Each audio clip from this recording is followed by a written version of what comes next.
Welcome, we're standing at a pivotal moment not just for a single nation but for an entire region. Today, September 1st, 2025, the Philippines faces a decision that will define its sovereignty for generations.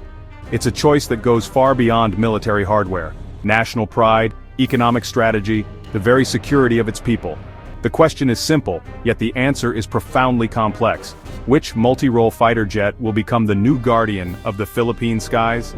At stake is the future of the Philippine Air Force, and its ability to defend its territory, particularly in the contested waters of the West Philippine Sea.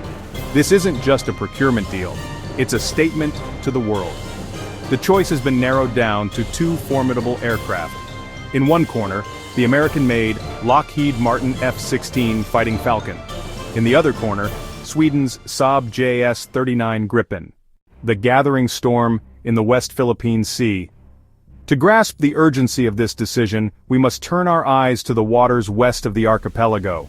The West Philippine Sea, part of the larger South China Sea, has become one of the world's most critical geopolitical flashpoints. For the Philippines, it is not an abstract concept, it is a matter of sovereign territory and economic survival. The area is rich in fish stocks that feed millions. It is believed to hold vast, untapped reserves of oil and natural gas, yet Filipino fishermen are routinely harassed, survey ships are blocked. The nation's claim to these waters, upheld by a 2016 International Tribunal ruling at The Hague, is consistently challenged. This is where the need for a credible air defense becomes starkly clear. The Philippine Air Force currently relies on a squadron of 12 FA-50PH Fighting Eagle jets. They are lead-in fighter trainers with a secondary light combat capability. They are a significant step up from the retired F-5S of a bygone era. But they are not a match for advanced fourth-generation fighters, nor for advanced fifth-generation fighters. Without a capable multi-role fighter, the Philippines cannot effectively patrol its own exclusive economic zone, or EEZ. The Philippine Air Force has done its homework. A technical working group meticulously evaluated the options, whittling down a list of potential aircraft to two final contenders. This wasn't a decision made lightly. It involved years of study, visits to manufacturing plants, and detailed simulations. The goal was to find an aircraft that met the demanding technical requirements for air-to-air missions and air-to-ground missions, while fitting the Philippines' budgetary constraints. The two jets that emerged represent two different philosophies of air power, each with a compelling case for the defense of the archipelago. Side-by-side silhouettes of the F-16 and Gripen with USA and Sweden flags. On one side stands the Lockheed Martin F-16 Fighting Falcon, specifically the latest Block 70/72 variant, the Viper. A modern descendant of a legendary design. With over 4,600 units produced, the F-16 is one of the most successful and widely operated fighters in history. On the other side is the Saab JS-39 Gripen, with the latest CD variant, or the more advanced EF variant. The F-16V Viper is the pinnacle of the F-16 lineage. While the airframe has been around for decades, the V variant is packed with 21st-century technology. Its centerpiece is the Northrop Grumman AN APG-83 Scalable Agile Beam Radar, the SABR, an active electronically scanned array radar. This gives the pilot unprecedented situational awareness, allowing the jet to track and engage multiple targets with speed and precision. The radar tech traces back to systems in the F-22 Raptor and the F-35 Lightning II. For the Philippine Air Force, that's a quantum leap in sensors. The Viper package also includes a modernized cockpit. With a high-resolution center pedestal display, a new mission computer, and a high-capacity data bus. Those upgrades enable integration of advanced weapons like the AIM-120 AMRAAM, and a wide array of precision-guided munitions for ground attack.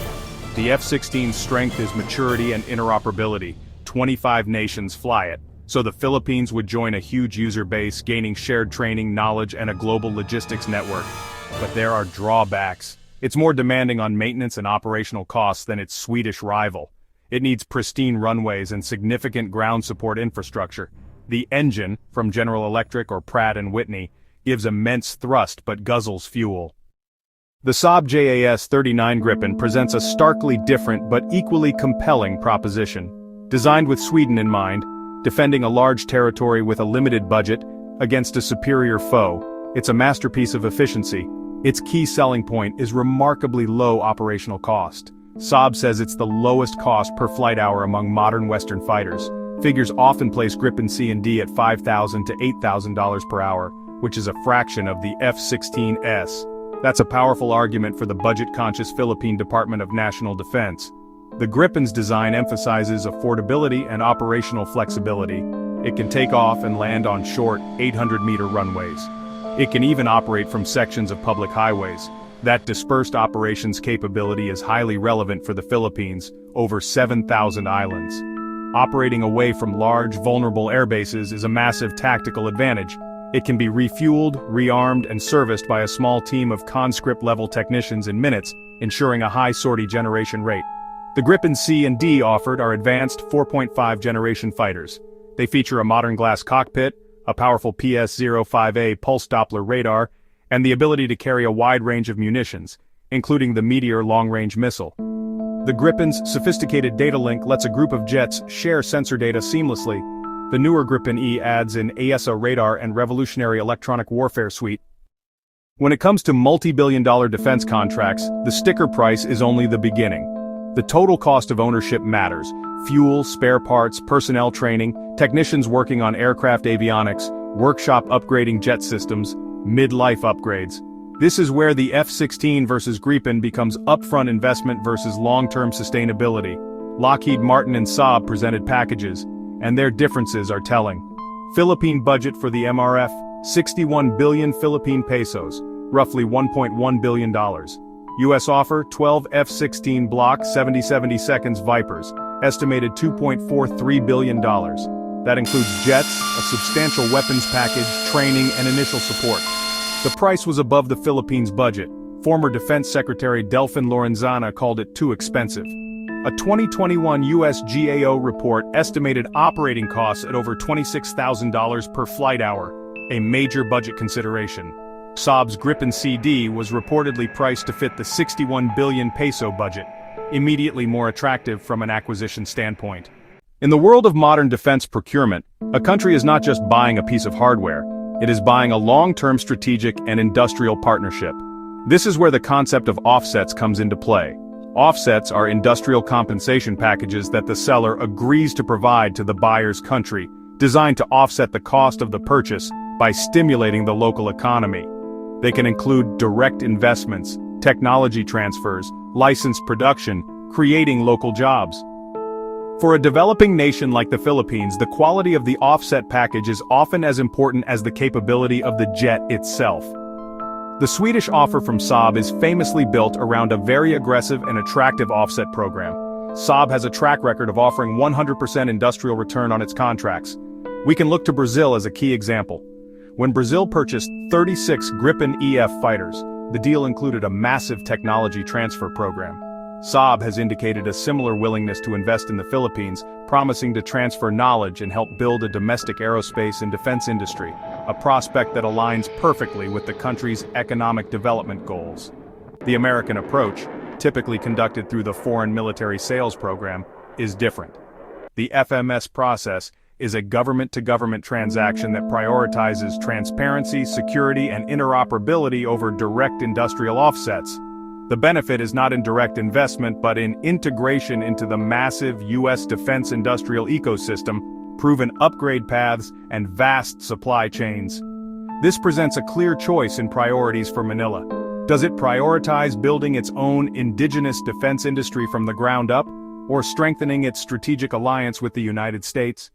In matters of national security, time is a resource that cannot be recovered. The urgency in the West Philippine Sea makes delivery schedules critical. The Philippine Air Force needs jets fast to train pilots, develop doctrine, and establish a credible deterrent. Both Lockheed Martin and Saab have production lines running. Lockheed Martin's F-16 production line in Greenville is currently ramping up for a surge in demand. That creates a production backlog: Bahrain, Slovakia, Bulgaria, Taiwan. The United States can prioritize allies, but the Philippines would still wait its turn in a queue. Typical FMS timeline suggests 3 to 4 years minimum from contract signing to first delivery. Saab, on the other hand, says the Gripen CD could deliver first jets within 24 months. The Gripen CD is a mature production line, Saab's direct commercial sales approach allows more flexibility and can expedite delivery. That speed could be a decisive advantage, allowing the Philippine Air Force to reach initial operational capability sooner. If the immediate threat perception is high, a faster delivery could tip the scales in the Gripen's favor.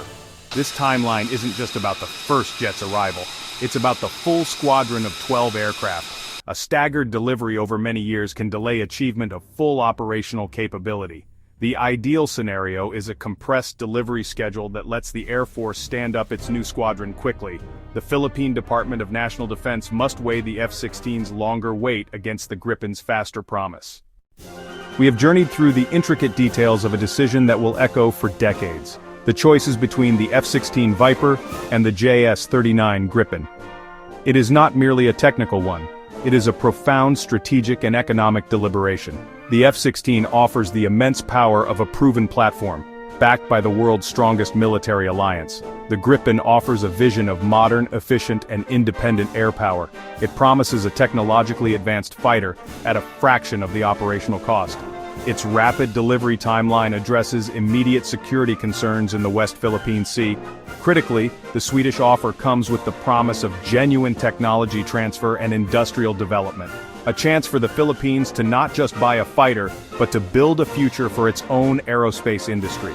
The final decision, expected any day now, will be made by the leaders in Manila. It will be a reflection of their vision for the nation. There is no single right answer. Both aircraft are exceptionally capable. The choice will come down to a fundamental judgment of priorities: cost versus capability, speed versus alliance, industrial ambition versus strategic integration. This story is far from over. The selection of the jet is only the first chapter. The real work will begin when the contracts are signed and the first pilots begin their training. Now we want to shift the focus to you. Instead of just asking you to like or subscribe, we invite you to become part of the analysis. In the comments, don't just state your preferred jet. Build your case. Which factors, cost, alliance, or technology, do you believe should be the absolute priority for the Philippines, and why?